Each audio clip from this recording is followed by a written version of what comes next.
En el episodio de hoy, de las investigaciones que estuvimos revisando con Patricio, están usando ChatGPT como terapeuta. Entonces, aquí no sabemos si el modelo está entrenado como terapeuta, no sabemos si el modelo de raíz tiene data de terapia, ¿ya? Y algo súper importante, la terapia sería de persona a persona. Y acá no estamos hablando de persona a persona, como les decía recién, estamos hablando de una persona con una máquina. Entonces ya ahí partamos por la primera diferencia. Sabemos también que existen algunos modelos como Character AI que tiene algunos agentes que actúan como psicólogo, como psicoterapeuta, pero también, ¿cuál es el riesgo? ¿Sabemos con qué data está entrenado ese modelo? ¿La data es suficiente? ¿Tienen suficiente información del paciente? Y si yo le quiero depositar toda mi vida al modelo, ¿es seguro que el modelo sepa tanto? Porque la IA es capaz de simular que te entiende de manera bastante buena, o sea, más que muchas personas. Está la investigación, imagino que la leyó Carolina, con la medicina, investigaciones que se han hecho con que la IA para determinados pacientes le parece más empática la IA que un médico convencional. ¿Ya? Y eso habla muy mal de los médicos, pero también habla bien de la IA. Y eso es, ya, yo creo que ahora los médicos deberían preocuparse más de ser más empáticos, porque puede que una IA les quite el trabajo. acompáñanos con tu cafecito en este interesante episodio. Doy la bienvenida a las personas que se van conectando y a las personas que después nos vean también en la grabación. Hoy día vamos a hablar sobre bienestar digital y salud mental en la era de la inteligencia artificial. Hoy día, cuando estaba tomando el desayuno, miraba unos videos por YouTube y me llamó la atención justamente que estaban hablando de este tema, y allí indicaban que 1,4 millones de chilenos sospechan tener problemas de salud mental, pero no consultan a un especialista. Y esto lo decían de acuerdo al termómetro de la salud mental en Chile, elaborado por la H y por el Centro UC de Encuestas y Estudios Longitudinales. Además, otra estadística que me parece relevante y que la revisamos en el episodio 41 es que, de acuerdo a la Organización Panamericana de la Salud, a pesar del alto nivel de problemas de salud mental en América Norte, Sur y Caribe, en 2020 más del 80% de las personas con una enfermedad mental grave, indican ellos, incluida la psicosis, no recibieron tratamiento. Esto lo pueden también revisar cuando vimos esto y estuvimos conversando un poquito de estos temas en el episodio 41, que se denominó Ciberpsicología, cómo la innovación está impactando en la salud mental. Y bueno, en el episodio de hoy, como les comentaba, hablaremos sobre bienestar digital y la salud mental en la era de la IA, aquí en Coffee Tech Insights. Coffee Tech Insights es un break donde hablamos sobre tecnología e innovación de manera sencilla, destacando el lado positivo de estas disciplinas y buscando acercarla a todo público, eliminando estereotipos. Te invito a seguirnos en nuestras redes sociales, que las puedes ver aquí abajito. Estamos en Instagram, en LinkedIn, en TikTok, y por supuesto también lo que siempre les recuerdo seguirnos es en YouTube, porque ahí están todos los episodios completos. También hay espacios, pedacitos, fragmentos importantes de los episodios, y por supuesto también en Spotify, donde se están dejando todos los episodios que vamos realizando. Estos ya 51 episodios con el de hoy día. Además, te recuerdo que si te gusta nuestro contenido, te invitamos a ser uno de nuestros supporters para que nos ayudes a poder darles más recursos a este café. Si te interesa el contenido que estamos publicando todas las semanas, puedes darnos ahí, colaborarnos con un cafecito. Y uno de los objetivos que tiene la recaudación de esto es, por ejemplo, pagar plataformas como esta de streaming que utilizamos para transmitir todas las semanas. Fuera de eso, vamos ahora a lo importante. Hoy día, como les estaba comentando, vamos a hablar sobre bienestar digital y salud mental en la era de la IA, y con dos personas súper interesantes. Conversaremos con Francisca Parada Tobar, psicóloga de la Católica y desarrolladora web del WOC UC, investigadora en el área del impacto de la tecnología en la mente humana. En el 2023 participa en el Congreso número 39 Interamericano de Psicología con su trabajo sobre el impacto del desarrollo tecnológico en la mente humana. Participa también del Grupo de Formación de Investigación de Inteligencia Artificial Generativa en Ciencias Humanas. Por otro lado, también tendremos a Patricio López Pismante, quien es doctor en psicología y profesor universitario. Actualmente es profesor asistente en la Universidad Autónoma de Chile en Talca. Su trabajo académico se ha centrado en la psicología crítica, el análisis del neoliberalismo y el malestar social en Chile y el estudio de identidades docentes y movimientos sociales.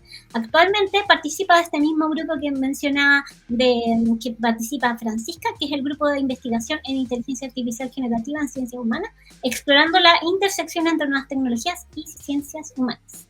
Así que con esa presentación les vamos a dar la bienvenida a nuestros invitados. Hola. Hola, hola, hola, hola. Hola. ¿Cómo están, chicos? Bien, bien. Oye, espero haber hecho bien las presentaciones. No sé si me faltó algo. Sé que corté unas partes, lo sé, pero que queda un poquito más cortito. Sí, mis estudios de pregrado son en la Universidad USINF y los de postítulos son en la Universidad Católica, ahí para aclarar mis casas de estudio. Perfecto, súper. Yo en pregrado y posgrado soy en la Chile, como que no me moví mucho en mi carrera de formación. Ya. No cambié la Chile. Ah, ya, súper. Oye, sí, tienes razón, se me olvidó buscar lo de la universidad. Sí, eso me faltó. Ya, genial. Ah, miren, aquí alguien dejó un mensajito. Saludos, saludos Sí, a todos los que nos escuchan. Sí, saludos. Ahí nos deja Donde saludos. sea que estén. Sí, donde sea que estén, en el futuro o en el presente, porque puede ser que nos escuchen después grabado. Genial. Súper, ahí le dejamos un saludo igual a Fran que nos dejó ahí su comentario. Él también nos ha acompañado en otros episodios aquí hablando de innovación y cosas por el estilo. Carolina, antes que te olvides, hay otra invitada, está ahí atrás. ¡Oh! Ahí está. Hoy está en el trono. Sí, es la reina, es la emperatriz. Oh, la Sakurita. Hay que en su silla. Hay que ponerle así como una luz especial. Para que no te olvides de que ella está acá. Me olvidé hacer la presentación de la Sakurita, lo siento, Sakurita. Teniendo ya las presentaciones y teniendo también la prueba de sonido, entonces, y por supuesto la presentación de la Sakurita que nos está acompañando, quería preguntarles, cuando hice las presentaciones mencionamos lo del grupo de investigación sobre IA generativa y psicología. Quería partir consultándoles, ¿por qué no hace este grupo? ¿Cuál es el objetivo que tienen con él? Voy a tratar de resumirlo, porque es una historia igual puede ser un poco larga. Yeah. A ver, yo estoy en la universidad hace varios años, 5 años aproximadamente, después del doctorado. Y hace un par de años, no, 2022, si mal no me equivoco, salió OpenAI. Salió OpenAI estaba hace tiempo, pero el ChatGPT del 3.5 apareció, que es el que como que popularizó mucho todo.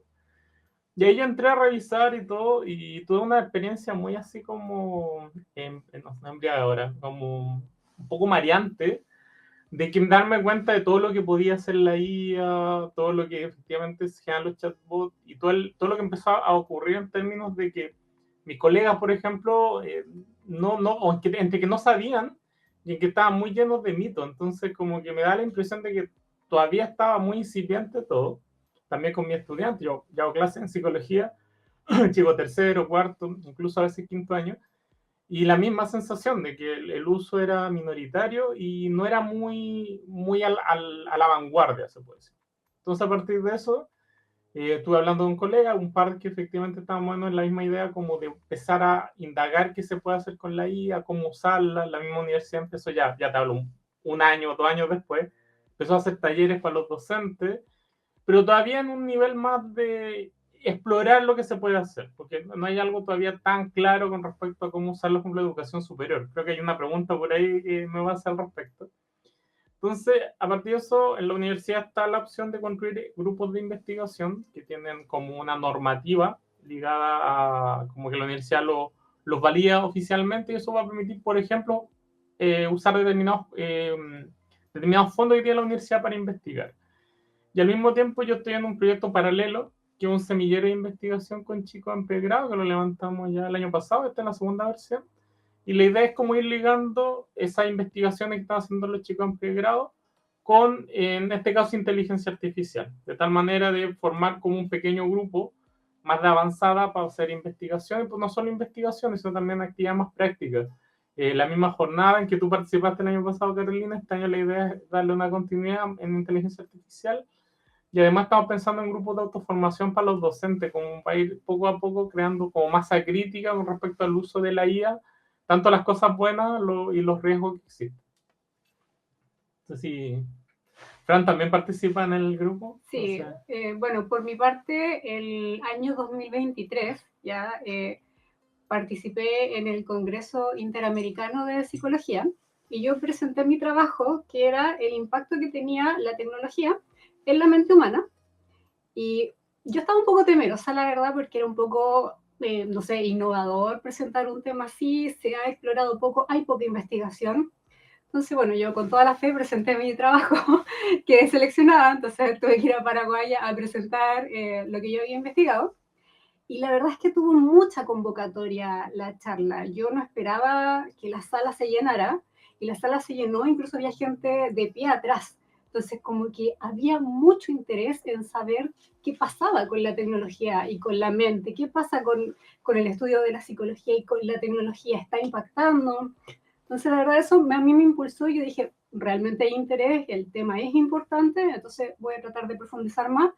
Y ahí con Patricio ya quisimos hacer algo un poco más formal, un grupo de investigación ya a nivel universitario. Sí, igual aclarar una cosa antes. Resulta que estamos en el proceso, todavía no es oficial el grupo, ¿ya? Eso usualmente la universidad se demora varios meses, esto lo tratamos de empezar a finales del año pasado, todavía no está el visto bueno completo de la universidad, y por lo mismo todavía no hay convocatoria abierta para postular e ingresar. Apenas eso ocurra, obviamente se van a abrir postulaciones y gente que participa en otras universidades, porque esto puede ser entre distintas universidades, o incluso profesionales que les interese pueden sumarse. La idea igual es efectivamente tener un filtro mínimo que tiene que ver sobre todo con darle continuidad a lo que se va a hacer, como la responsabilidad, el interés efectivo en esto. Entonces, es más bien por ahí el filtro, más allá de eso no. Es como participar y comprometerse a participar y a partir de eso empezar a hacer cosas a nivel más académico. Ya, perfecto. Oye, sí, y respecto a lo que decían delante del interés de las personas, también lo vi en esa charla donde me invitó Patricio el año pasado. Me llamó la atención porque fuimos como 4 personas que expusimos y muchos estudiantes y personas que participaron hicieron muchas preguntas también esa vez. Y eso que era algo online, quizá más chiquitito, pero súper interesado en el tema. Así que... Ese es un punto súper importante. Hay muchas preguntas y este proceso de transformación tecnológica que estamos experimentando, hay que ser conscientes que es un hecho histórico. Esta transformación tecnológica de la inteligencia artificial generativa, el avance que está teniendo, va a tener una transformación social, va a haber un impacto social. Entonces, bueno, que desde ahora ya estemos investigando qué está pasando, qué está repercutiendo, cómo podemos mitigar riesgos, que hay algo positivo, hay algo negativo. Eso es lo importante, que ya empecemos a conversar del tema porque la transformación es ahora, lo estamos viviendo. Súper. Oye, y ahí, mientras las personas que nos están escuchando, que voy a ver igual si... No nos han dejado preguntas tampoco por Instagram. Bueno, yo también estoy pendiente aquí ya, súper. Sí, porque... de acá por lo menos. Ya, genial. Sí, no, y lo otro es que a veces tiene delay el chat, ¿eh? A veces las personas nos mandan preguntas y tienen como no sé, yo creo que un minutito más o menos de delay a que aparezcan. Pero mientras aparecen esas preguntas, anteponiéndonos algunos conceptos, que ayer cuando conversamos un poquito de lo que íbamos a conversar hoy, ustedes me decían que era relevante como comentar algunos conceptos quizás básicos, pero que tal vez toda la audiencia que no sea del mundo de la psicología puede que no comprenda, como por ejemplo lo que es la psicoterapia, la terapia, porque también se habla de hacer psicoterapia online. No sé, ¿qué les gustaría ahondar en esos términos antes de poder ir a lo que convoca en la conversación de hoy? Cachipún. La experta con mucha experiencia, Francisca. A ver, primero podemos partir con qué estamos hablando con salud mental. La Organización Mundial de la Salud, para los países que estamos en la organización, tiene una definición bastante interesante que habla de que la salud mental, además de ser un estado de bienestar, que las personas puedan vivir su vida normalmente a pesar de que puedan ocurrir conflictos, también lo toma como un derecho humano y que tiene que ser accesible y que parte de la salud integral de la persona, parte importante es la salud mental.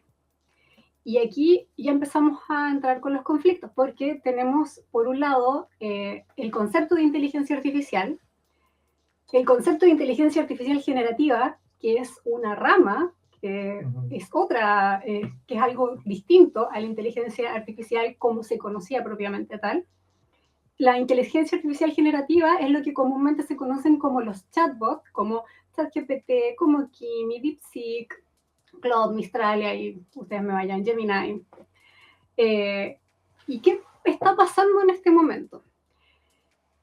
Antiguamente, cuando las personas que estudiamos informática aprendíamos a programar, por ejemplo, nos enseñaban el lenguaje con el que nos podíamos comunicar con la máquina. Por ejemplo, nos podían enseñar Java, JavaScript, y nosotros íbamos aprendiendo cómo comunicarnos con la máquina.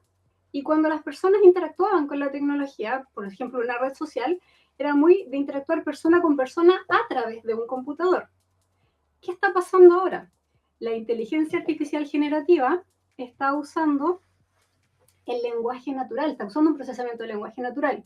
¿Qué significa esto? Que nosotros directamente podemos hablar con la máquina interpreta lo que nosotros le estamos tratando de decir y nos responde. Entonces ahora ya no es una comunicación de persona a persona a través de una máquina, estamos hablando con la máquina.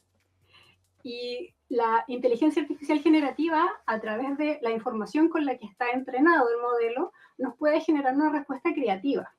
Y aquí está la línea de fuego, porque hay muchas personas, y entre las investigaciones que estuvimos revisando con Patricio, están usando ChatGPT como terapeuta. Entonces, aquí no sabemos si el modelo está entrenado como terapeuta, no sabemos si el modelo de raíz tiene data de terapia, ¿ya? Y algo súper importante, la terapia sería de persona a persona. Y acá no estamos hablando de persona a persona, como les decía recién, estamos hablando de una persona con una máquina. Entonces ya ahí partamos por la primera diferencia. Sabemos también que existen algunos modelos como Character AI que tiene algunos agentes que actúan como psicólogo, como psicoterapeuta, pero también, ¿cuál es el riesgo? ¿Sabemos con qué data está entrenado ese modelo? ¿La data es suficiente? ¿Tienen suficiente información del paciente? Y si yo le quiero depositar toda mi vida al modelo, ¿es seguro que el modelo sepa tanto? Entonces, la alianza terapéutica siempre va a ser de persona a persona, no va a ser de persona a máquina. Y ahí no sé si me quieres complementar. Sí, hay cosas que yo creo que hay que partir. Lo primero, y yo creo que es importante, me imagino que usted también va a estar de acuerdo, son más expertas en tecnología que yo, de que hay mucha emergencia de nuevos modelos, de incluso arquitecturas de ellas que se están probando, son más teóricas. La revolución actual con los Transformers tendrá que 5 años, 6 años, y se han dado cuenta hace poco el tema de los modelos razonadores, entre comillas razonadores, que permiten un montón de habilidades nuevas que se suponía que no se podían, y recién estamos empezando eso. O sea, lleva lo que estaba pensando el otro día, septiembre creo, el año pasado empezó 1, vamos en lo 3, ya lo 4 va a salir pronto, el DeepSeek R2 va a salir pronto también, y cada vez están siendo mejor, y eso es evidente. O sea, yo creo que ni siquiera hay que hacer tanta investigación para darse cuenta que las habilidades están ahí, están como evidente que uno si hace cosas hace un año no funcionaba y hoy día funciona y funciona bien. Entonces, hay un desfase importante en la investigación con respecto a lo que pueden y no pueden hacer los modelos. Hay investigación obviamente con GPT-3, GPT-3.5, 4 incluso, pero ya con los razonadores muy poca investigación seria, como bien hecha se puede decir, menos publicada. O sea, esa investigación probablemente se está haciendo ahora y se va a publicar quizás a finales de año, el próximo año. Y ese desfase hace que quizás nosotros no podamos hablar con tanta seguridad sobre qué hay, qué se puede hacer, más allá de lo que obviamente uno ve directamente, ya la experiencia que uno tiene. En ese sentido, lo que dice la Fran, la alianza terapéutica, por definición entre humano y humano, no humano-máquina. Entonces, quizá habría que inventar un nuevo concepto para la relación terapéutica, entre comillas, muchas comillas, entre un humano y una máquina, que uno puede pensar que hay un efecto terapéutico en determinadas interacciones que uno puede tener con una máquina, como podría tener efectos terapéuticos ver una película, ver una serie, leer un libro, eso pasa, conversar con un amigo.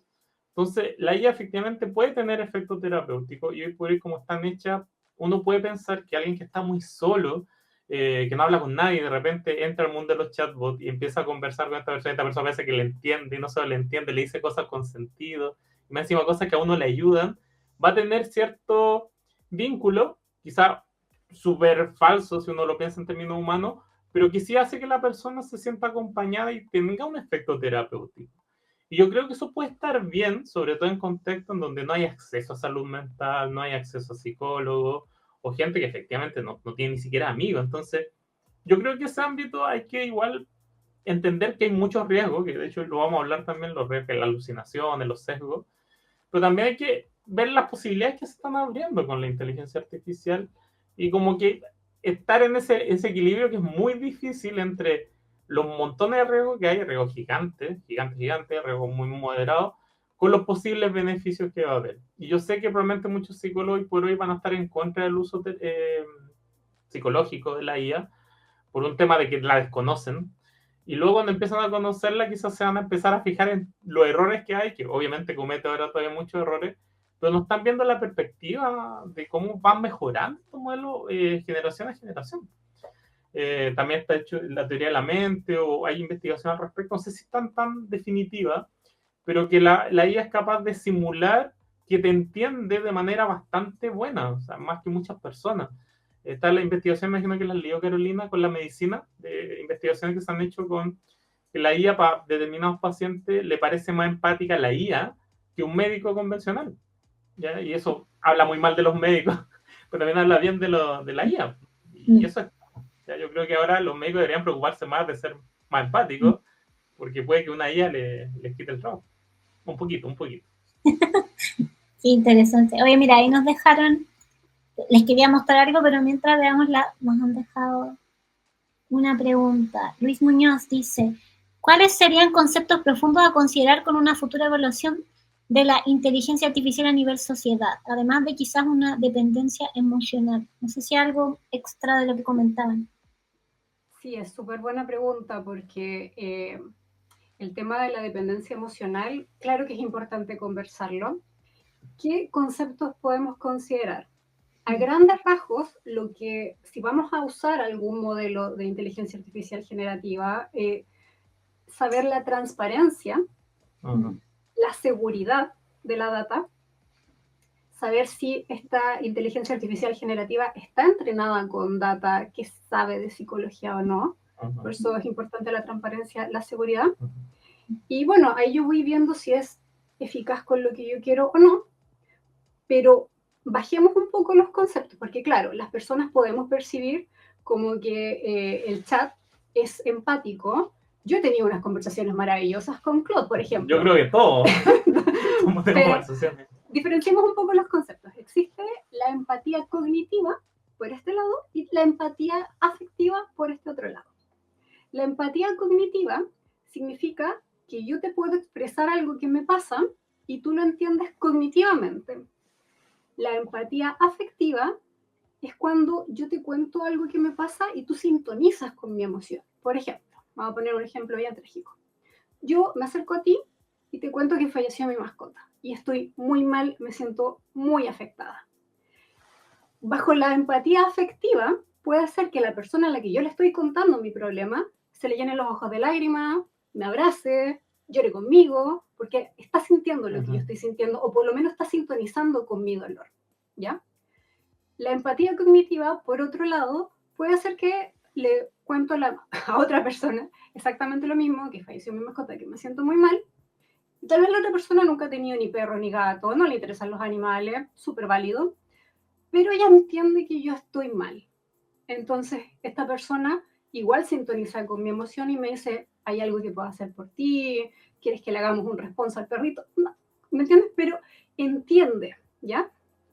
Lo que trata de emular la inteligencia artificial generativa vendría a ser una empatía cognitiva, porque según lo que yo le cuento va a tratar de generar un concepto, ¿ya? Pero no es empatía realmente, ¿ya? Va a ser como que va a tratar de sacar una hipótesis, va a tratar de analizar, va a tratar de darme una respuesta según con la data que está entrenada y también con lo que yo le diga. Porque en el prompt yo puedo decir, me siento muy mal, y la IA va a actuar respecto a eso, o yo le puedo decir, por favor, sé crítico, sé crítica, y dime algo, y ahí va a ser diferente la respuesta. Entonces, ojo ahí, la empatía siempre es de persona a persona, la inteligencia artificial trata de ser empática, lo consigue, pero no es una empatía real, Ilusión de empatía. una ilusión de empatía. Eso es daño. Que hay, dentro de la filosofía igual el problema es muy antiguo de al final que no solo pasa con las máquinas, pasa con las personas. Uno, ¿cómo puede estar seguro que la otra persona efectivamente tiene una conciencia si uno no puede ser directamente a la cabeza de las personas y ver ahí la conciencia? Entonces siempre hay como una apuesta y en general la filosofía lo ha resuelto en el sentido de que vemos iguales a iguales, es decir, yo soy una persona que tiene 2 brazos, que tiene cabeza, que tiene ojos, y otra persona que menos parecía, entonces uno como extrapola su conciencia como una capacidad que tiene el otro. Con las máquinas no se puede hacer eso, por lo menos con los computadores, porque no tienen forma humana. Ahora, si llegaran a ser como androide, como que sería indistinguible para nosotros saber cuándo estamos con una persona, cuándo estamos con un androide, sobre todo si se comporta como persona, habla como persona, aunque realmente no lo esté haciendo internamente. Hay un problema como de poder acceder al fondo de la conciencia, de ver la conciencia. Y siempre una apuesta.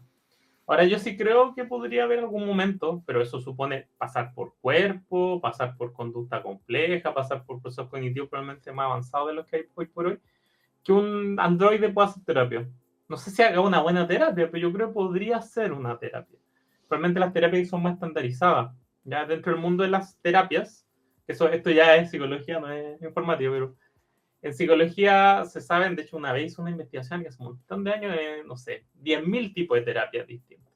Por tanto, incluso la idea de cada terapia es distinta dependiendo del terapeuta. Pero aún así, sin entrar en ese extremo, efectivamente hay muchos tipos de terapia y hay terapias que son más como estándar, que son casi un manual que hay que seguir para determinado síndrome o determinado trastorno, por ejemplo, la fobia. Para la fobia es un tipo de terapia de sensibilización sistemática, ya que uno hace una serie de pasos, literalmente, desde el estímulo que está muy como alejado, ajeno, una araña que uno imagina, a directamente tener la araña aquí en la mano.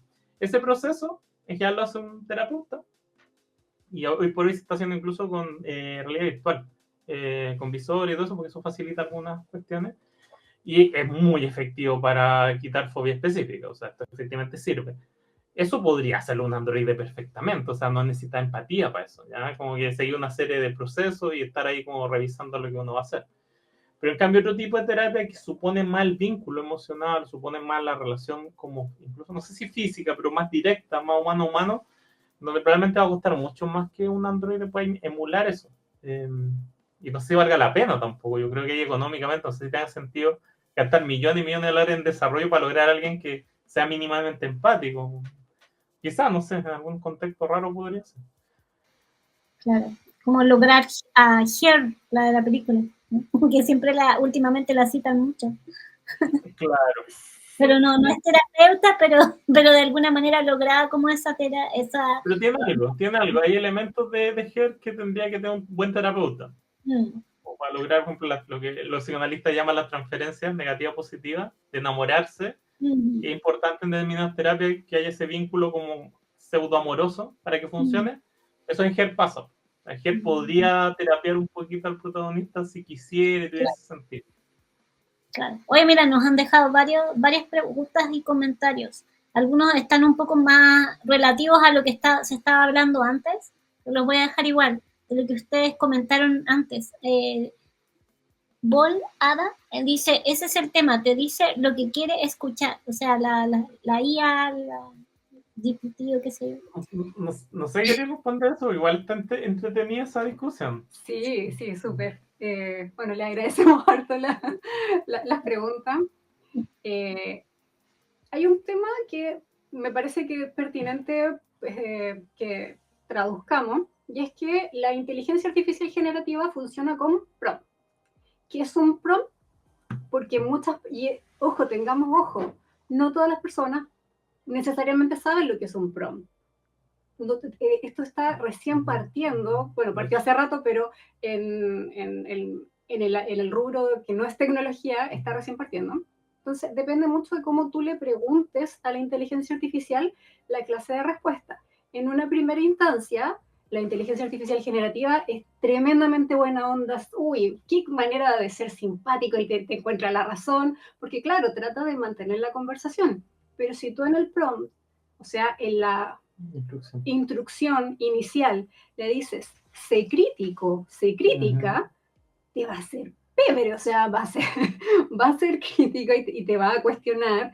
Entonces, ojo, si tenemos alguna patología psicológica, alguna patología psiquiátrica, ¿estamos preparados para que la inteligencia artificial nos haga pebre en una conversación?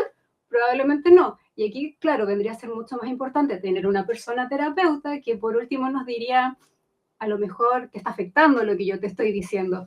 La inteligencia artificial en este minuto, en este año 2025, no tiene cómo saber si lo que te está diciendo te está afectando o no.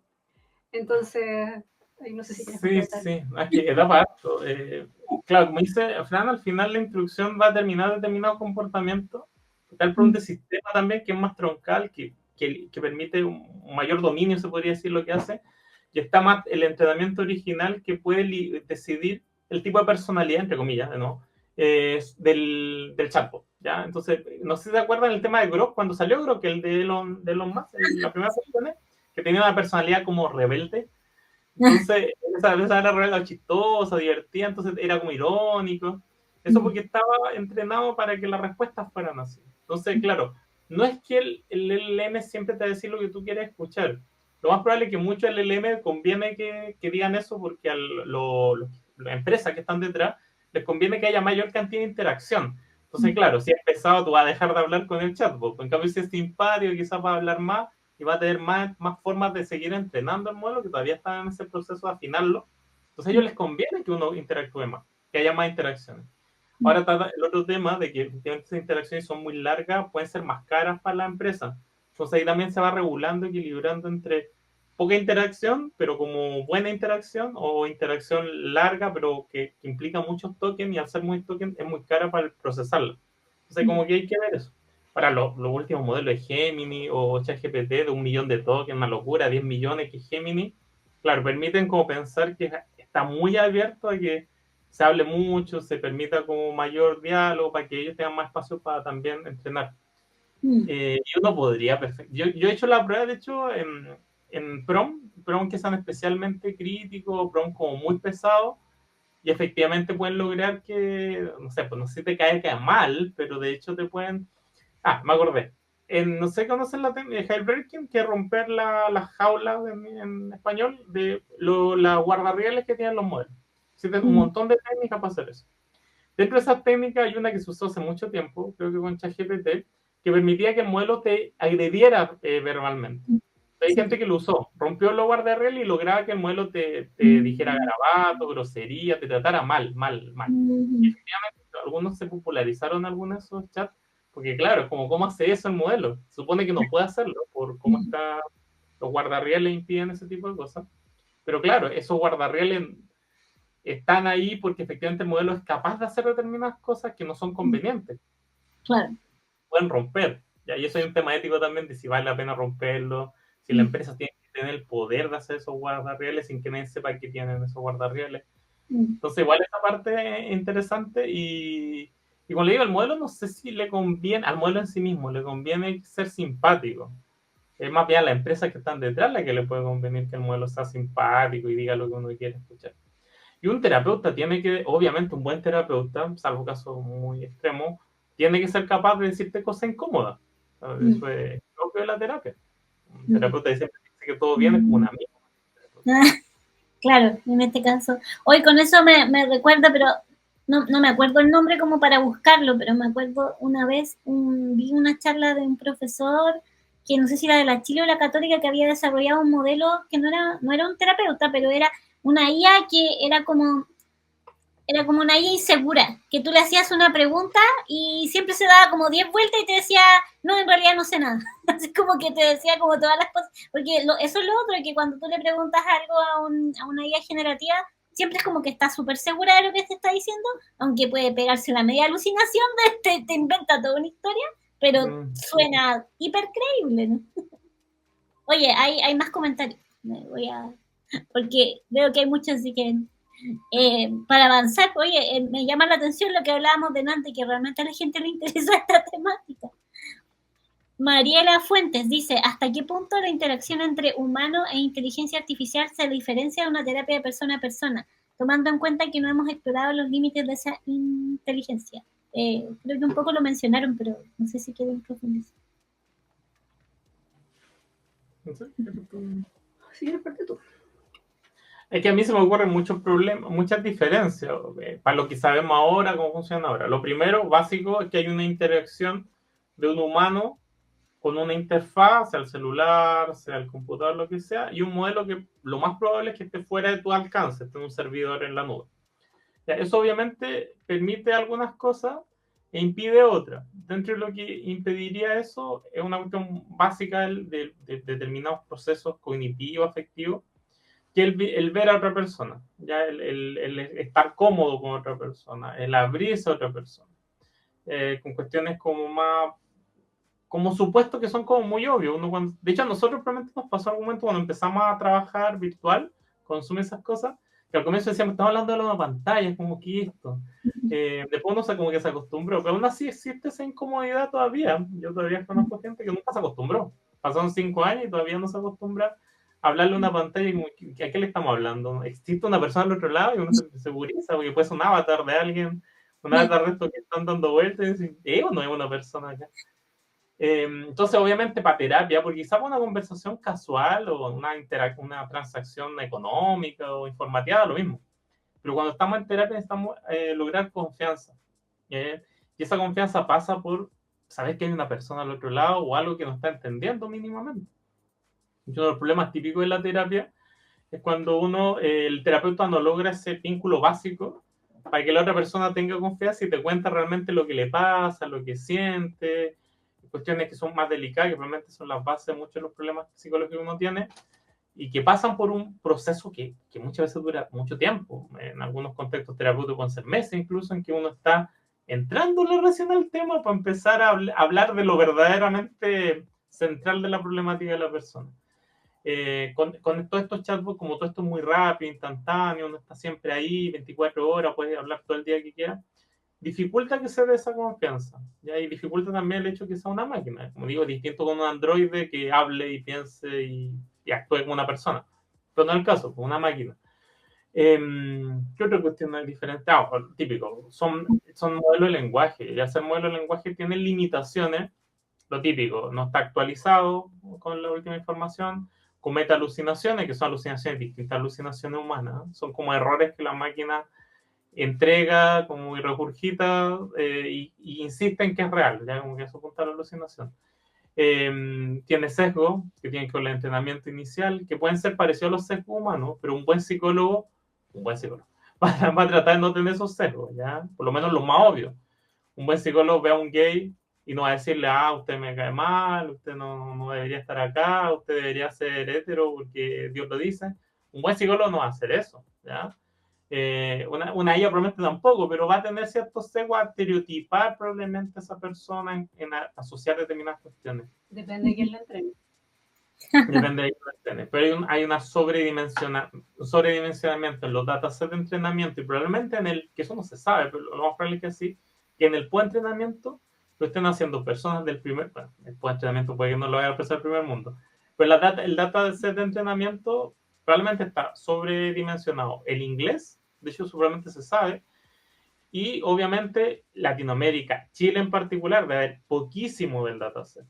Y al mismo tiempo, en el tema del post-entrenamiento, probablemente el post-entrenamiento no haya mucha gente en Chile. Puede que haya. Pero la gran mayoría de quienes están entrenando el modelo después de estar para ajustarlo, sea gente de otros países. ¿ya? Y si son expertos, no sé, expertos chilenos, y probablemente nos tengan mucho cuidado con los sesgos particulares. Simplemente uno hace el ejercicio de buscar cosas de Chile le va a salir lleno de estereotipos. No sé, describe un chileno y va a salir, no sé, pues, ¿qué puede ser? Que le gusta la empanada, el vino tinto, que la bandera, no sé, que el chino río, no sé, cuestiones así, y como que no son realistas. Podemos hacer el ejercicio en algún minuto, ustedes en sus casas, de pedirle a la guía que les hable en chileno, y hasta ustedes, yo lo hice, se van a sentir ofendidísimos de todos los estereotipos que tiene sobre Chile. O como hablamos. Como hablamos, sí. Wow. Oye, y aquí también nos dejan, me voy a saltar uno que lo voy a dejar para después un comentario porque lo vamos a conectar con una pregunta, pero aquí Fran Barrios nos dice, o sea, es una pseudoempatía, de acuerdo a lo que estaban hablando antes sobre la terapeuta.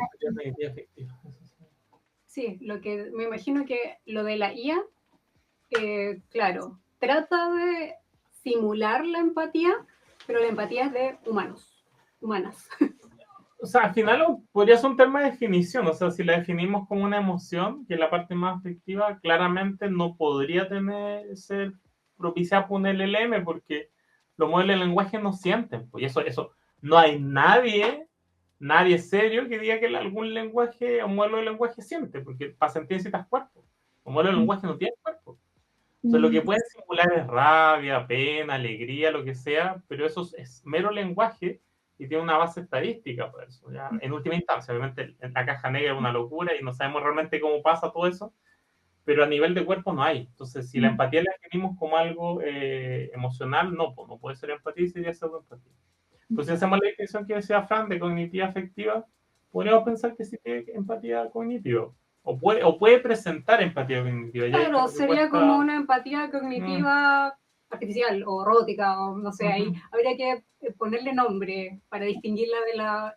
es como la humana, pero casi. Casi, ya. O sea, que igual es bueno decirle gracias, como dicen los memes, que le digas gracias a GPT. Mira, yo estuve leyendo un estudio que, claro, siempre está si los robots se apoderan del mundo, van a saber que yo soy educada, que los traté bien, pero también está el estudio que les comento, que habla de que cuando, por ejemplo, los niños y las niñas interactuaban con las inteligencias artificiales, por ejemplo, con Alexa, y le decían, Alexa, ponme música, Alexa, haz esto, ¿ya? Se acostumbraban a no pedir, por favor, gracias, porque se acostumbraban a interactuar con un robot sin utilizar lo que culturalmente nosotros conocemos como amabilidad, como deferencia, como gentileza. Entonces, si nos acostumbramos a tratar a la IA de esa manera, probablemente a nosotros nos ayude a no perder esta gentileza que tenemos para tratar con humanos. De eso se trataba. Perfecto. Oye, aquí Fran nos toma un tema que es bien interesante, que dice, ¿qué opinan con esos proyectos de virtualizar a gente fallecida? Ya que hay gente que quiere dejar mensajes o trascender. Como Black Mirror, ¿no? Sí. ¿Hay un capítulo de Black Mirror que trata de eso? Sí. Siempre.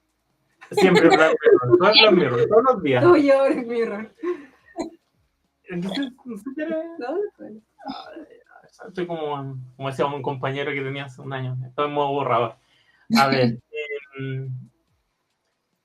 Aquí es complicado. Habría que entrar acá a revisar cada cosa. Yo, por ejemplo, pensaría en los beneficios que pueda tener esto. Pienso en situaciones en que quizá el duelo es muy fuerte, muy intenso, en que quizá tener una especie de respaldo que permita tramitar ese duelo de manera quizá un poquito más sana pueda ser útil. Ahora, si esa persona se queda pegada en esa imagen especular del fallecido, probablemente genere un problema, una patología más o menos grave, más ligada a la psicosis probablemente, de creer que hay una persona ahí cuando no hay una persona, ¿ya? Y con lo que implica eso, ¿ya? Análogo a alguien que piense que las fotos representan a la persona cuando la persona está ahí. Aquí igual es parte del proceso también, porque obviamente termina una relación, se muere alguien, y puede ver fotos o recordar, es parte, eso está bien y es sano, y es bueno vivirlo. Pero es distinto a quedar pegado en ese proceso, que ahí uno pensaría que es un tipo de patología. Ahora, obviamente que la empresa gane esto a mí me genera ruido, ¿ya? Porque uno pensaría que están intentando construir un negocio en donde van a venderle a la gente la posibilidad de ser inmortal a partir de personas que realmente no están vivas, porque son solo como un LLM, un pseudo LLM, que permite simular mucho lo que la persona dijo, mucho lo que la persona incluso hizo, recuerdos, a partir de cómo la entrenaron. Yo creo que si la gente entiende que es otra cosa, un producto de lo que la gente habló o hizo, no debería haber tanto problema. Pero el problema está cuando la gente empieza a como confundir una cosa con la otra. O imagínense la gente que quiere como inmortalizarse y como que pasa toda su información de vida a un servidor que está ahí disponible, y después otra empresa quiere rentabilizar eso, o quiebra y se lo vende a otra empresa, y esa otra empresa va a usufructuar de los recuerdos de otra persona por siempre. Hay un tema ahí como legal también, porque hay un momento dado que supone que eso debería ser dominio de la humanidad, el dominio público. 50, 70 años después que uno muere, todo lo que uno hizo en vida, artículos, libros, etcétera, debería pasar al dominio de todos. En este caso se privatizaría para siempre, o sea, como que todo lo que hizo, no sé, pensemos en, o sea, Freud, piensa en Freud en psicología. Todo lo que hizo Freud lo digitalizaron, está por ahí en una empresa, y esa empresa todavía nos vende todo lo que hizo Freud y no se sale en películas. Es como raro igual, ¿no? Muy distópico en cierto sentido. Sobre todo pensando en la cultura como algo que en última instancia debería ser de todo, no solo de empresas particulares. No sé, ¿tú querías complementar? De acuerdísimo, todos los caminos llevan al capitalizar. Ya, súper. Nos queda el último comentario. Oye, se nos han ido la conversación en los comentarios, en las preguntas, pero están buenas lo que nos han ido comentando las personas.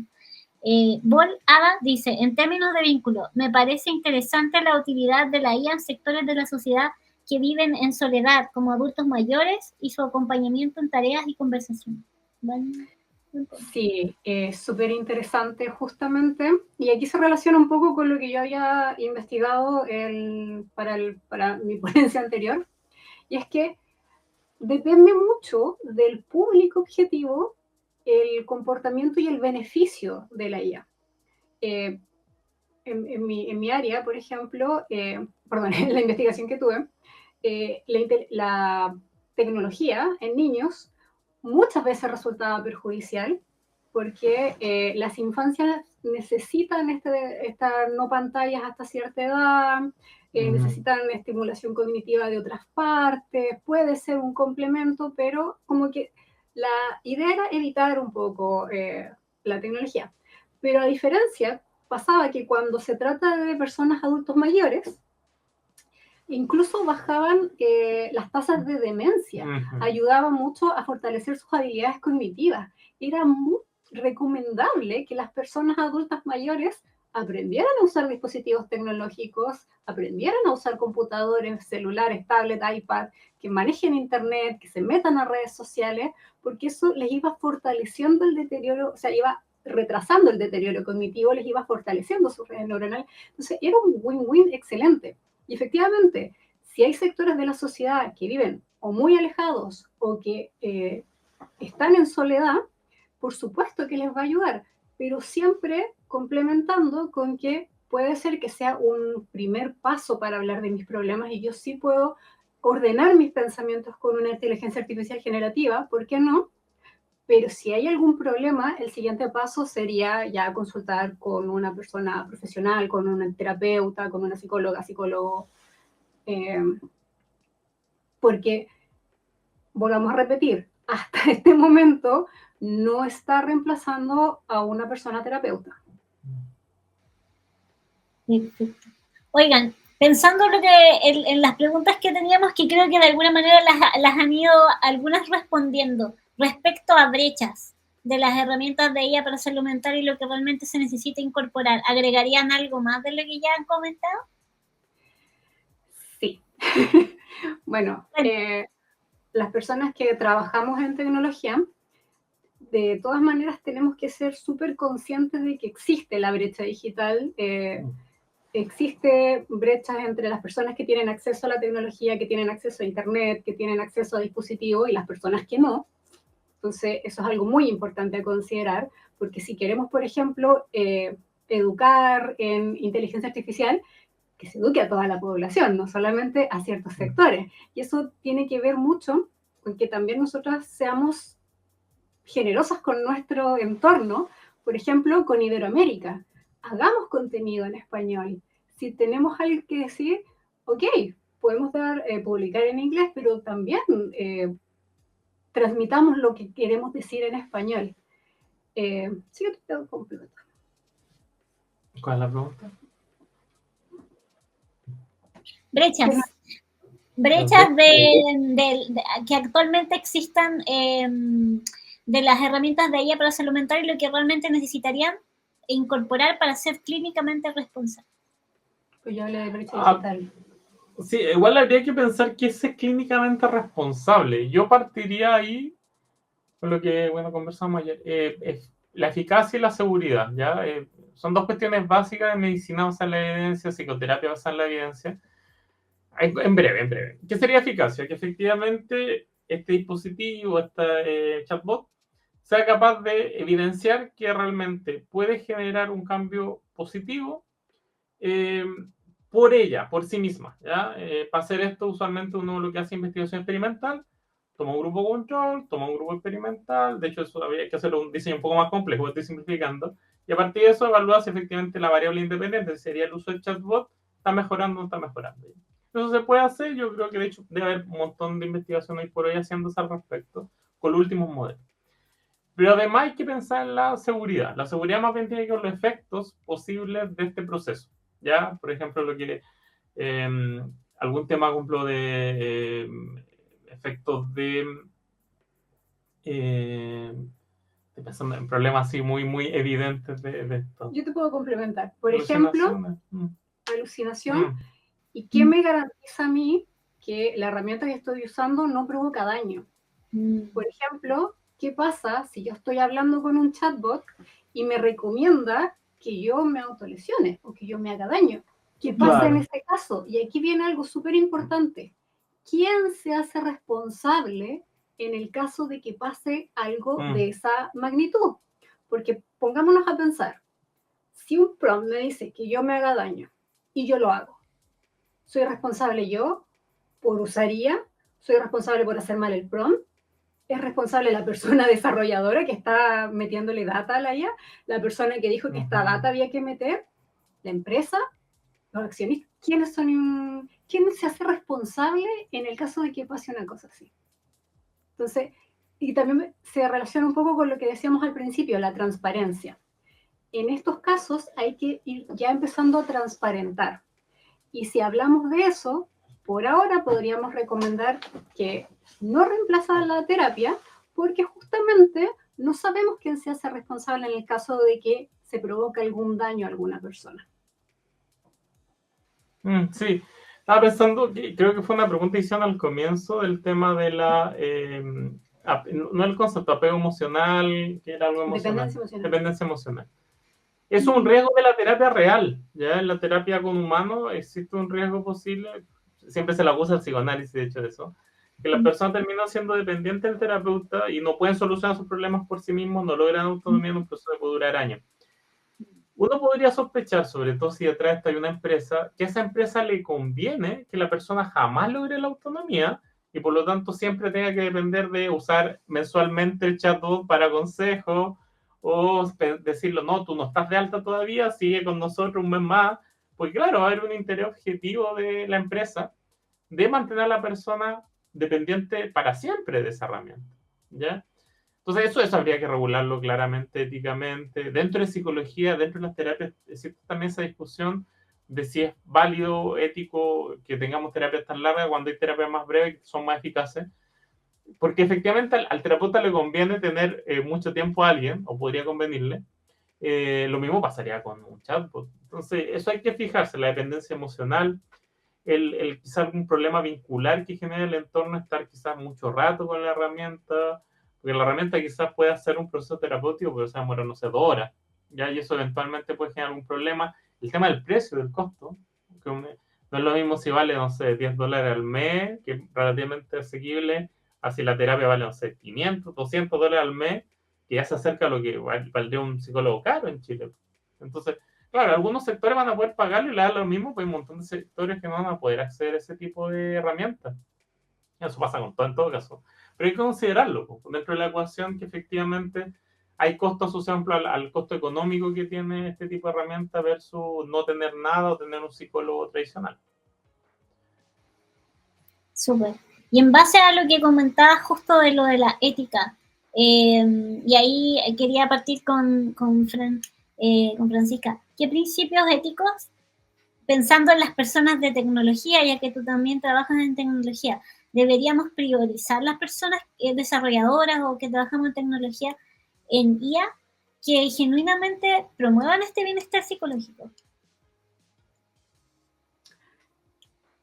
En una primera instancia, podríamos usar el principio del utilitarismo, que es buscar el máximo bienestar de lo que yo estoy haciendo, que sería como el bienestar general. Entonces, yo tendría que explorar cuáles son los pros y los contras de lo que yo estoy haciendo, revisar si hay riesgos, cosa de que lo que yo estoy desarrollando como persona informática produzca el mayor bienestar posible.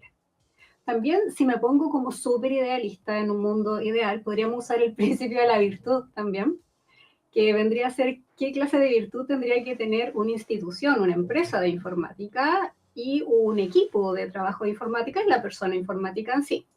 Entonces, ¿qué podría decir yo? Podría ser la honestidad, la transparencia, la accesibilidad. Por ejemplo, si yo voy a desarrollar un modelo de inteligencia artificial, que todas las personas puedan acceder. Por ejemplo, que si alguna persona tiene discapacidad visual, igual lo puede utilizar. Si alguna persona tiene discapacidad auditiva, igual lo puede utilizar. Si yo voy a trabajar lo mismo con adultos mayores en el caso, que sea fácil agrandar la letra del chat, por ejemplo. Entonces, eso vendría a ser que el equipo virtuoso sea consciente y luche para que lo que está haciendo cumpla con estos principios. Wow. Ahora, el tema de las empresas, claro, idealmente sí, de hecho hay empresas que están pendientes de la ética en el trabajo, pero lo que pasa con la inteligencia artificial generativa, y aquí ya me voy a meter en un terreno un poco pantanoso, es que hay corporaciones muy grandes que van a empezar a agrandarse más mientras más hay abuso. Entonces, como sociedad, ¿cómo regulamos eso? Y aquí viene la pregunta que me gustaría dejar como abierta, y es, ¿quién se beneficia con el uso de la inteligencia artificial generativa? Volvamos a las mismas personas que son actores. ¿Se beneficia el usuario final? ¿Me beneficio yo como persona que programo? ¿Se beneficia la empresa? ¿Se benefician estas grandes compañías? Y probablemente todos los agentes se benefician y también en caso de los riesgos o hay grupos que se perjudiquen. Entonces, seamos conscientes de a quién beneficiamos, a quién podemos perjudicar y revisemos lo que hay. En este momento, por ejemplo, la UNESCO tiene manuales de ética para las personas que desarrollan inteligencia artificial generativa o para las personas desarrolladoras en general o que usan la inteligencia artificial. Entonces, si no sabemos, podemos ir a la OCDE, que en la cual Chile es parte, también tiene un manual que recomienda cuáles son las buenas prácticas para desarrollar buenos programas, para desarrollar programas éticos, para utilizar la tecnología de forma ética. Entonces, y la información se va actualizando a medida que va avanzando maratónicamente este progreso. Entonces, sería bueno que si no los conocemos, empecemos a conocerlos, empecemos a instruirnos y empecemos a buscar. Y también sería, dentro de lo virtuoso, tal vez incorporar a personas expertas en ética en las empresas de informática. Qué buena. Es como, estaba bueno ese paralelo que hacías con lo de la accesibilidad, que como, bueno, en teoría en algunas empresas incluyen personas que son expertas en accesibilidad, de la misma manera podría ser en lo que es IA, ¿no? En IA generativa en este caso. Ojalá sea potente. Sí. Y en el caso tuyo, Patricia, en lo que es educación superior, ¿cómo se aborda esto de los principios éticos? ¿Se refiere a la IA en general o a la IA generativa o a la IA generativa chatbot? Ya que estamos hablando de IA generativa, pensemos en IA generativa. Sí, a ver, Como te dije hacia el comienzo de la conversación, yo me he dado cuenta y más o menos mantengo más o menos la misma idea, aunque he visto ciertos visos, brotes verdes de cambio. A nivel de la universidad, o lo que yo conocí en general en Chile, en Latinoamérica, había como cierta idea de empezar a usarla, a nivel por lo menos administrativo, quizás docente, apoyar un poco la capacitación con los profesores. Pero a nivel estudiantil todavía existe mucho resquemor de los mismos colegas de enseñar, más que enseñar, permitir su uso, ¿ya? Aunque todos sabemos que al final se está usando igual, es inevitable usarla. Los colegas no quieren habilitar que se use efectivamente la IA.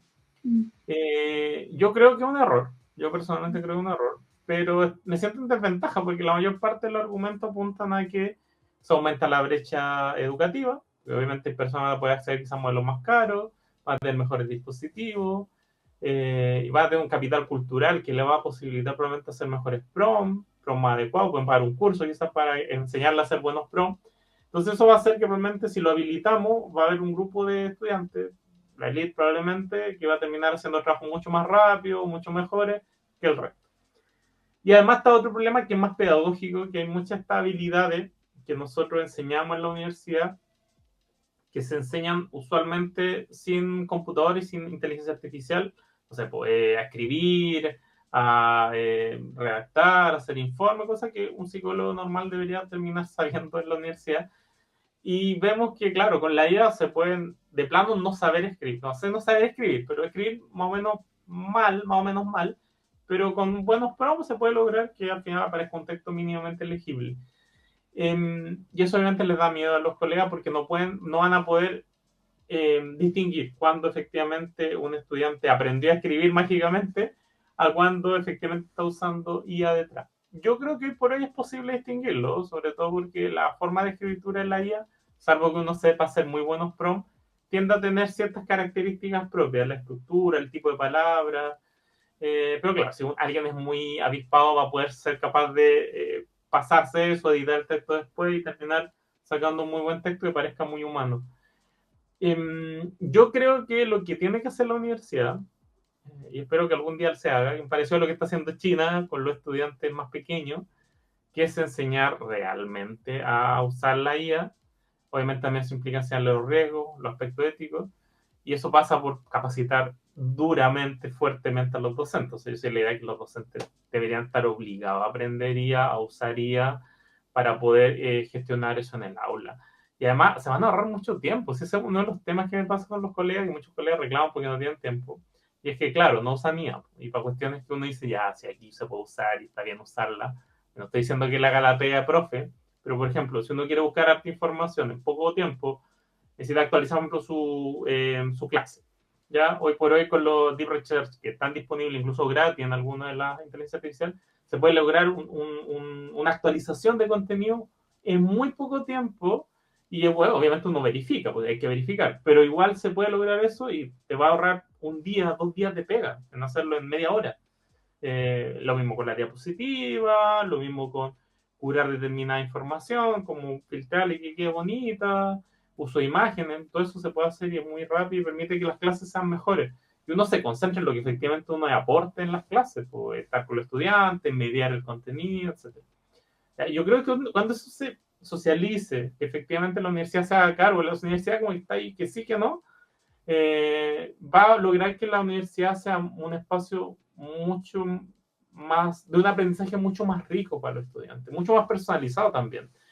Y si los chicos al mismo tiempo aprenden, probablemente van a lograr sacar en 5 años mucho mejor aprendizaje, mucho más del que sacan ahora. O sea, van a ser mejores profesionales. Esa es mi apuesta. Si la IA se usa bien en la universidad, la gente que está en la universidad va a ser mejor profesional que antes. Ahora, eso pasa porque a los profesores se les eduque para usar la IA, pues, si no estamos jodidos de plano, porque ahí sí puede terminar pasando lo peor de los mundos, que los profes no hacen la clase, que los estudiantes no aprenden nada y terminan siendo igual profesional. ¿Ya? Y eso, claro, es un riesgo posible si se usa IA masivamente sin regular, sin capacitar a las personas que están ahí. Wow, gran tema. Ahí me acordaba pensando también en eso de la educación superior y mezclado con lo que conversaba Francisca, de lo que le llaman ahora el vibe coding, que, que a los desarrolladores actualmente están haciendo esto de estar tomando código y pasándolo de las IA. Entonces ahí también yo me preguntaba cómo se va a poder regular eso también, como esa ética de que estamos desarrollando código que a lo mejor va a ser usado, por ejemplo, para construir una plataforma de salud mental, pero lo estamos haciendo con código o sea, los que practican este vibe coding lo van a estar haciendo con código que le está dando, no sé, Copilot, Claude, quien sea. No sé, ahí, si se te ocurre alguna idea, Fran, o estamos muy jodidos con eso. Yo hago bytecoding. Yo no sé programar y he logrado hacer programas funcionales en 10 minutos. Sí, a veces Sin saber programar. Real. A veces yo no tengo tiempo para ayudarlo y dice, no importa, la IA me ayuda. Y ha sacado tremendos códigos sin saber y con interfaz gráfica y funcionales. Probablemente me dice la Fran, se enseña en pregrado y no sé, pues no se muere un rato en hacerlo. Pero claro, yo no sé, pues entonces para mí igual es mágico de repente que le pida a Claudia dame un programa con esta característica, me saca el código, lo copio y pego y funciona. Wow. Porque alguien me preguntaría cómo hago eso, no tengo idea. No sé qué pasa acá. Esto es magia. Esta es una conversación interesante que tal vez la podemos dejar para la posterioridad. Y es que cuando con Patricio estábamos buscando investigación que había al respecto, y nosotros empezamos también a indagar sobre grupos etarios, cuáles eran los problemas, los miedos. El principal miedo que existe en la población actualmente es que la IA nos deje sin trabajo, porque la IA va a hacer el trabajo por ti.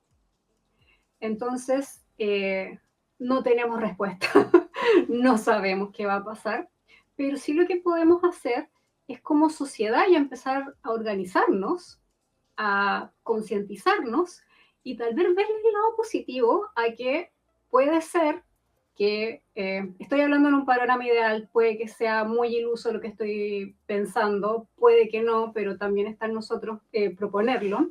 Si a mí la inteligencia artificial me va a cortar mi jornada laboral y yo voy a trabajar la mitad del día, puedo dedicar la otra mitad del día a hacer otras cosas. Si vamos a cambiar roles, pero por ejemplo, si yo soy padre y tengo un hijo y estoy 8 horas trabajando, tal vez con la IA esté 4 horas trabajando y las otras 4 horas yo se las puedo dedicar a mi hijo, o a jugar con mi gata, o a leer, o a hacer deporte. Entonces, hay una oportunidad de que la IA nos mejore la vida, hay una oportunidad y también está en nosotros como población tal vez exigir que esto sí pueda ser posible.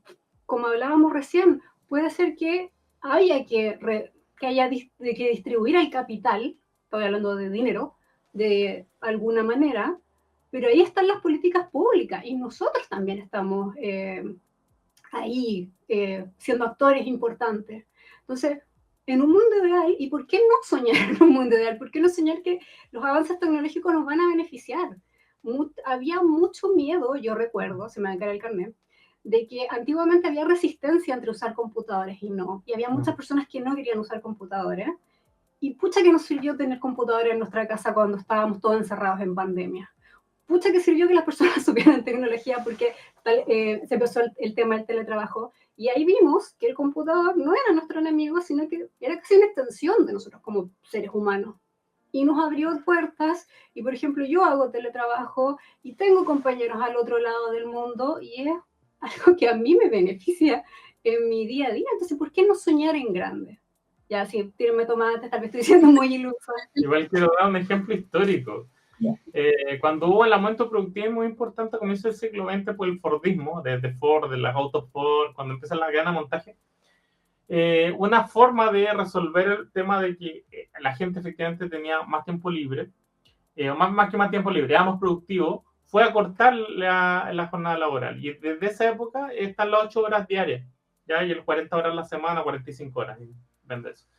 Entonces uno podría pensar que podría hacerse lo mismo si efectivamente, lo sospechamos mucha gente, que con la IA vamos a poder aumentar la productividad a nivel global, que nos repartamos el trabajo y a partir de repartirse el trabajo, la gente que está cesante pueda tener acceso al trabajo, pero todos trabajemos menos. Y al trabajar menos va a tener posibilidad de haber más consumo, porque claro, si hay gente cesante, ¿cómo va a consumir? No va a poder consumir. si todos estamos trabajando menos y al mismo tiempo todos vamos a poder consumir, la economía va a funcionar. ¿Ya? Es muy distinto si al final termina trabajando en la mitad de la población de lo que está ahora y la otra mitad termina siendo cesante. El nivel de problemas que va a haber sociales de eso va a ser enorme. Y eso incluso las grandes tecnologías son conscientes. O sea, por algo está el tema de la renta básica universal, proponiéndola desde Google, desde Meta, Microsoft, varios están planteando, porque se dan cuenta de que si termina la mitad de la población cayendo a la cesantía, va a haber muchísimos problemas sociales, incluyendo no solo pobreza y delincuencia, que es como lo básico que va a haber, sino también eventuales crisis sociales tipo guerra civil. O sea, eso podría pasar en un contexto de ese tipo. Entonces hay que adelantarse también y pensar en alternativas que nos beneficien a todos. ¿Cómo repartirse el trabajo? Yo creo que como básico. Qué bueno. Sí. Me agradan sus perspectivas. Yo la verdad hasta esta conversación no tenía una perspectiva tan positiva de lo que podía hacer la IA. Una posibilidad, no digamos que el camino más probable, pero una posibilidad. Sí, también hemos tenido los mismos pensamientos que todo el mundo nos decía. Yo también decía, pero yo hago código y la IA está haciendo el código por mí. Yo soy docente, yo soy investigador y ahora la IA puede hacer una investigación, o más bien, uno como investigador antes trabajaba 10 horas para hacer algo más o menos bueno, ahora con 1 hora puede hacerlo. Entonces la probabilidad de que mucha gente haga buena investigación ha aumentado muchísimo. Ahora yo creo que eso es bueno. Yo creo que es bueno, pero también uno empieza a decir, ya, pero ¿por qué voy a ser necesario en la universidad? Aquí si hay muchas otras personas que pueden hacer lo mismo mejor que yo. Sí, bueno, al menos la única cosa que a los desarrolladores nos puede dejar un poco tranquilos por ahora es que dicen que el vibe coding todavía no resulta tan bien, de que cuando vas incorporando código y código después empieza a quedar una mazamorra de cosas. Eso he escuchado, pero como que me gustaría ver... ¿Ah? La ventana de contexto. Se supone que cuando aumenta la ventana de contexto empieza a empeorar el código. Sí. Pero supone que se va a lograr. Va a ir mejorando.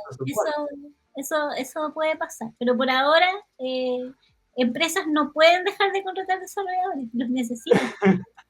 Está prohibido eso. Bueno, y a la Sakurita no le preguntamos nada y no opinó. Ahí está. Se mantuvo en su... rato, está contenta y en su sueño. Ella no tiene nada que decir porque sabe todos los misterios del universo.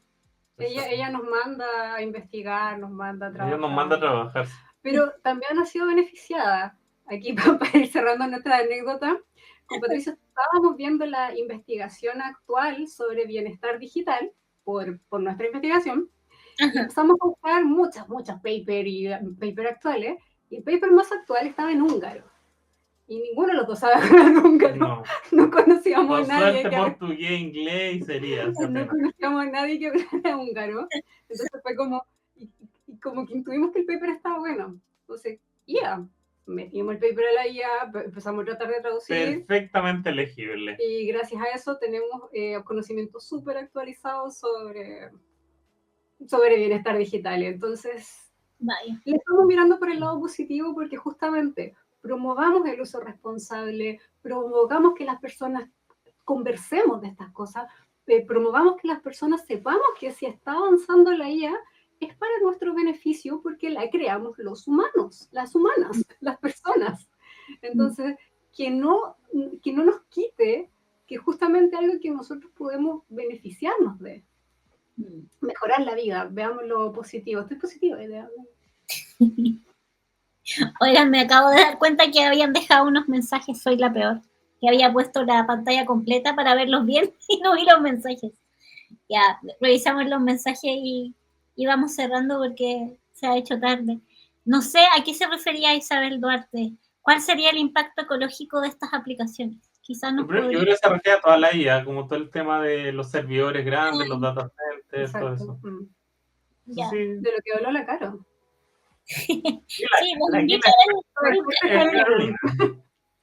Los dejo invitados a ver, no, tendría que revisar, pero hay un episodio donde hablamos sobre el impacto de la IA, creo que fue el 5º o 6º, que tiene justamente, ahí hablamos de el tema de la energía, del agua, de los minerales que se extraen para poder construir los chips y todo esto. E incluso también hay unas charlas súper buenas en Congreso Futuro. Pero sí, hay harto impacto, no tengo los números en la mente, pero se consume muchísima agua para enfriar los servidores que mantienen los data centers. Es lo más barato, usar Claro, agua para hacer. exactamente, y se consume alta energía. O sea, cada consulta que se le hace a estos modelos LLM consumen harto. Y lo divertido es que dicen que... Es más eficiente, igual por ahí también van compensando. Sí, no, y también están buscando maneras de enfriar que sean más ecológicas, pero todavía... Igual creo que te tengo una mala noticia. A ti también. Lo que se sabe es que todavía es medio opaco todavía, pero no se acuerdan cuando Trump al comienzo de su mandato en enero firmó uno, cuando estaban todas las grandes tecnológicas, estaba el de OpenAI y varios. Y firmó 500 mil millones de dólares para una inversión creo de 5 años. Y lo que se sabe, porque como le digo, estoy viendo, ¿para qué eran esos 500 mil millones de dólares? Al parecer lo que quiere Trump, o lo que estarían pensando, es generar una especie de grandes datasets a lo largo de todo Estados Unidos para tener disponibilidad de estos modelos dentro de Estados Unidos, de tal manera que Estados Unidos sea como autovalente, que sea autárquico, que pudiera internamente ser capaz de, y a partir de eso obviamente generar un montón de servicios, productos para el mundo. Pero es para infraestructura al parecer, esa plata. Y eso obviamente va a hacer que el consumo de energía de toda esa inmensa cantidad es parecido a lo de electricidad, cuando construyen electricidad a lo largo de todo un país. Esto sería para data center de IA. Y por eso tanta plata. Probablemente todas las ciudades grandes van a tener un data center asociado para el LM. Mucha energía. No, y de hecho Estados Unidos está creando, por lo que recuerdo, de estas plantas para crear microchips también, porque todo lo importaban de Taiwán, de otros lados. Taiwán es como el gran... Bueno, no tenemos tan buenas noticias en el lado ecológico, pero que lo teníamos mejores, la Fran no había traído mejores noticias. Podemos usarla ya para pedirle que nos enseñe cómo enfriarlo de forma más ecológica. O sea, si nos vamos en el tema utópico o así muy optimista, se supone que cuando logremos la fusión, ¿no? La del Sol, la energía del Sol, se supone que los problemas para lograr eso son más técnicos y son como matemática avanzada. Entonces, hay gente diciendo que ya con la IA bien desarrollada, cuando logremos la AGI, vamos a ser capaces de resolver los problemas técnicos para lograr el Sol en la Tierra, que el proyecto está en China, hay un proyecto grande, y en Europa también hay un proyecto grande de construir como soles. Si se logra eso, que no sé si se logre, hay gente que igual dice que en 100 años se logra, vamos a tener energía ilimitada y limpia, ¿ya? No sé si vamos a llegar a eso sí, pero bueno, es la promesa. Sí. También podríamos pedirle a la IA cómo nos podemos autoeliminar lentamente como humanidad. Estamos hablando Cosa optimista. Pero es mi lado pesimista, porque queremos destruir. Ya, Marcelo Muape dice, hola, buenas noches. El vibe code es como ir a un restaurante y pedir un plato que tú no sabes preparar. Te lo comes igual y evalúas si te gusta o no. Igualmente es importante el para qué lo uso. Bueno, pero es que si uno se come un plato de comida, no. Bueno, sí, puede ser. Si soy un deportista. No sé, ¿qué opinas? Yo me siento completamente identificado con el mensaje, o sea, exactamente eso. Yo no tengo idea cómo hacer el código, pero lo hace y funciona. Yo compro todavía no me enveneno ni me muero, todavía no me pasa. Sí, yo compro comida preparada y soy como Vibe Eats, ¿no? Vibe Cook. Y bueno, y continúa Marcelo. Coincido en que la IA es una herramienta para empoderar a la humanidad. Dependerá de con qué conciencia de uso. Promover el uso responsable creo es la tarea. Eso creo que también lo habían comentado ustedes y creo que es súper relevante. Sí, yo creo que iría un poquito más allá, claro, igual no sé, quizás no el espacio, quizás me estoy siendo un poco a todo, pero claro, también la perspectiva ética yo creo súper bien, yo hago ética, así que para mí es súper importante la ética, pero también hay que pensar que estamos peleando con grandes enemigos, o sea, Estados Unidos, las grandes tecnológicas, entonces yo creo que el empoderamiento individual está bien, para además tratar de buscar igual espacios más colectivos, más sociales, levantar partidos políticos, porque un partido político está levantando la IA, o apoyar el desarrollo de algún partido político o movimiento social que visibilice esto y efectivamente logre que entre en la agenda, como se logró el feminismo hace unos años, antes del feminismo era nada, era súper marginal y después entró en la agenda y se lograron cosas. Quizás no se logró todo lo que se puede ni todo lo que se quiere, pero se lograron cosas. Yo creo que con la IA hay que hacer lo mismo, hay que empezar a generar espacios colectivos sociales, levantar una agenda pública al respecto, que Chile efectivamente tenga una política con respecto a esto, qué vamos a hacer, qué no vamos a hacer, obligar a las empresas que hagan determinadas cosas, como lo hace Brasil. Brasil se enfrenta a las grandes tecnológicas. Brasil no tiene ningún problema en decir Twitter se borra porque no hace lo que nosotros queremos. O sea, Chile podría hacer algo parecido, por lo menos aliarse con el entorno y generar una política internacional a favor de determinadas políticas que nos benefician a nosotros. Y bueno, a nivel individual, no puedo contra Google, ni como Amazon, nada. Somos muy chiquititos en comparación con esa empresa. Pero podemos tener conciencia colectivamente, podemos organizarnos y usemos las herramientas que tenemos. Usemos las redes sociales para organizarnos también. Los podcasts, por ejemplo. YouTube. Sí. Igual hay espacios todavía en que uno puede hacer cosas. Sí, no, y hay varios espacios. Hay uno que yo sigo que se llama Filo News, igual que es de Argentina, y que hablan harto también de estos temas.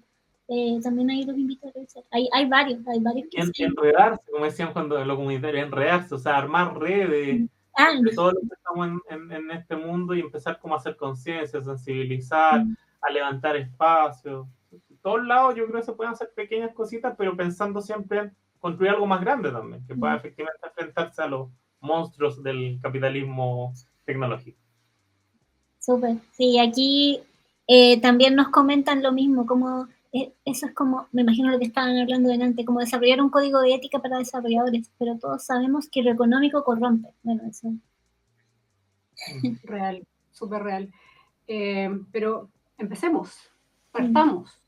Revisemos los documentos que tiene la UNESCO, la OCDE, revisemos los códigos de éticas que nos están proponiendo, conversemos en nuestro espacio de trabajo, nosotros que trabajamos en tecnología, empecemos a llevar ya estos temas a las conversaciones entre equipos. ¿Por qué no? Vayamos más allá y promovamos el desarrollo porque nos beneficia a todas las personas. Empecemos a verlo desde el beneficio.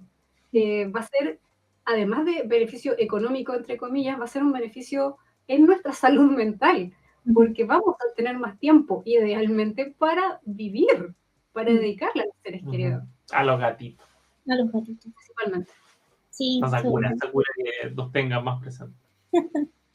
Genial. Oigan, chicos, si tienen tiempo, pronto podríamos hacer un nuevo podcast para seguir difundiendo estos temas porque ha estado muy entretenida la conversación. Cuando tengamos el grupo listo, podemos invitar a alguien más y somos 3 y ahí podemos levantar algo más entretenido con otros temas, pues, pensando en otras cosas. Está genial. Y con gatitos. Sin gatitos más divertidos. Gatito y café. Gatitos, café, sí voy a tener que agregar gatitos en la imagen. Me gustaría agradecer a las personas que hablaron en el chat, que es súper conmovida. Me encanta cuando se opina, se habla del tema, hay interés porque estamos siendo parte de la historia y estamos siendo agentes activos de la historia. Así que gracias a ti, Caro, por abrirnos este espacio para mostrar un poquito lo que estamos haciendo.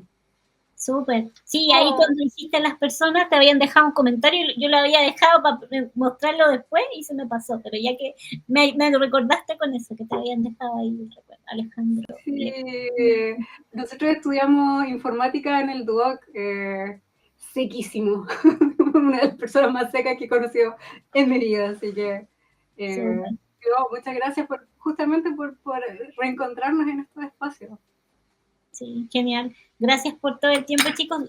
Estuvimos casi 1:30 conversando, pero realmente se fue volando. Fue muy, muy, muy interesante. Y se nos quedaron temas, pero ahí los voy a estar invitando de nuevo para conversar. Sin olvidar los gatitos y hablar de estos temas. Sí, cuando tengamos alguna investigación ya lista también. Va a ser un buen espacio para comentar lo que descubramos del mundo de la IA.